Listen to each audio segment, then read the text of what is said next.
23. 23 is the number of left-handed catchers that have caught in the major leagues for more than just one game, according to the Encyclopedia of Baseball Catchers. Now, to break it down even further, only 5 of those catchers have caught for more than 100 games in their career. Out of the thousands of catchers to catch in the major leagues, only 1 has caught for more than 800 games in his career. Now, there obviously must be a reason for this lack of left-handed catchers, but is there really? Is there really a logical reason against left-handers? That is what this presentation will explore, and will also show that there is an unjust discrimination against left-handers in the game of baseball. Now, growing up a left-handed catcher, I know that the advantages of catching heavily outweigh the disadvantages of being a left-handed catcher. This idea is unheard of, and grasping this idea will be absolutely revelatory in any argument against left-handed catchers. First, I'll start with the history of left-handed catchers, but then move into the more technical aspect of catching. Like I said before, there have only been 23 left-handed catchers that have caught for more than 100 games in their career. Jack Clemens has caught the most games out of any left-handed catcher, and he's caught a total of 1,133. And this is according to baseballreference.com. Now, this was in the late 1800s, however, and baseball has changed a lot since then. Now, fast forward to World War II. Since then, there's been a heavily declined slope of left-handed catchers.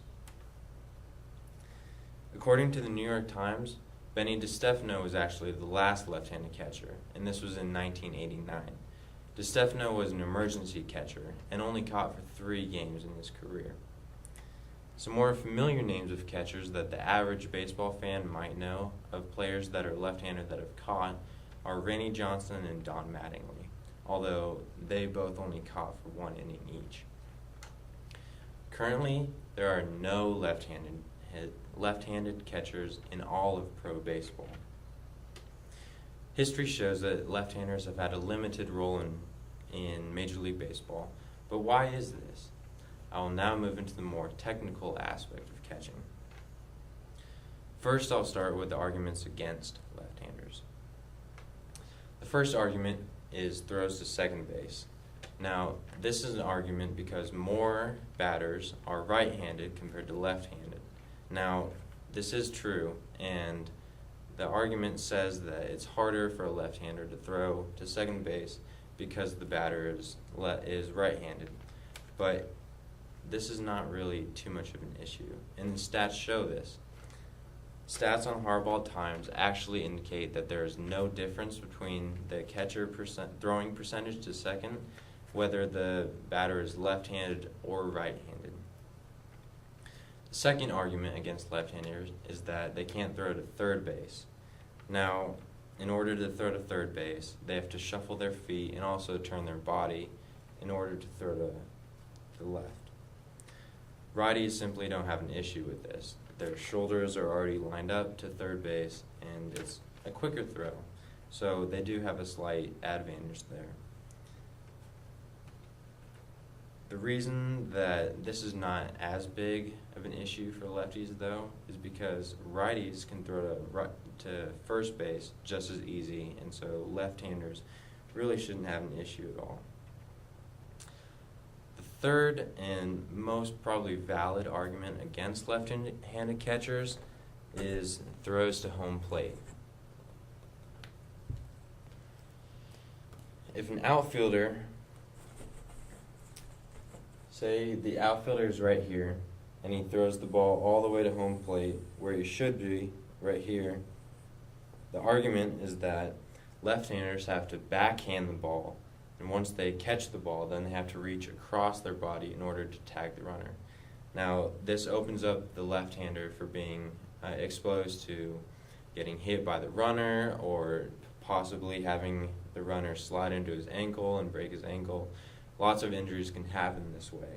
And so that is the most valid argument against left-handers. Now, plays at the plate, however, do not happen as much as some people think. I will now move from the cons of catching into the pros of catching as a left-hander. The first advantage that left-handers have are throws to first base. Now, first base is a much easier throw for a left-hander because his shoulders are already lined up and his feet don't have to shuffle at all.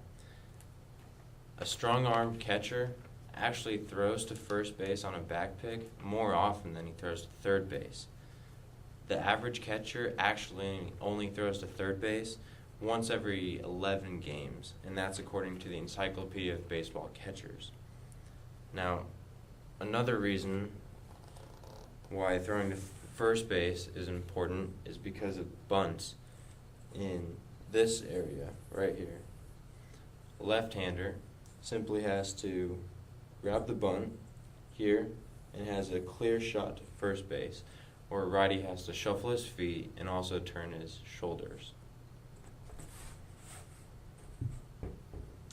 A second advantage that a left-hander has is curves and sliders from a right-handed pitcher. Now, a right-handed pitcher, and when he throws a curve and slider, it will break from the catcher's left to his right. That is right into the glove of a left-handed catcher, instead of a right-hander where he has his glove here and moves across his body, which takes away a possible strike call. A catcher's job is to frame, and the reason they frame is to get the umpire to call more strikes for their pitcher.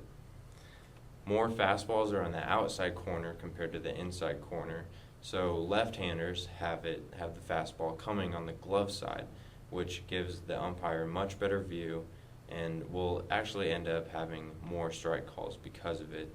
And because of being left-handed, your pitcher will simply get more strikes just in general. The main holdback for left-handed catchers is that tradition makes people want to stick with the right-handers over left-handers. Baseball's had a certain feel over the past 100 years, and fans and coaches don't really want to get past this. They simply want to stick to the tradition and not change anything about it. In order for left-handers to be the norm, there has to be one single catcher that's left-handed, and he's absolutely amazing. And it also takes some creative and willing coaches that will help work with the catcher as well. If baseball were to approve of left-handed catchers, they would reap the benefits because of the new talent pool that would be created. With more catchers to choose from, the level of play from catchers would increase as well. Now, the history of baseball may suggest that left-handers are insignificant, but this could change in the future with persuading coaches and managers alike to go beyond the traditions of baseball past and allow for the elevated level of play that left-handers could bring. It starts with our youth leagues. They must first be willing to allow left-handers to play the catcher position. They do currently allow them to play, but what we need is encouragement. This will take some future convincing of coaches on our part. We also need to write letters and emails to leagues across the nation to encourage lefties to catch. This can be from youth all the way to the major leagues. Overall, baseball is a business, and teams might benefit in many ways from developing young left-handed catchers in order to produce the best level of baseball that is physically possible. Let's change the game of baseball.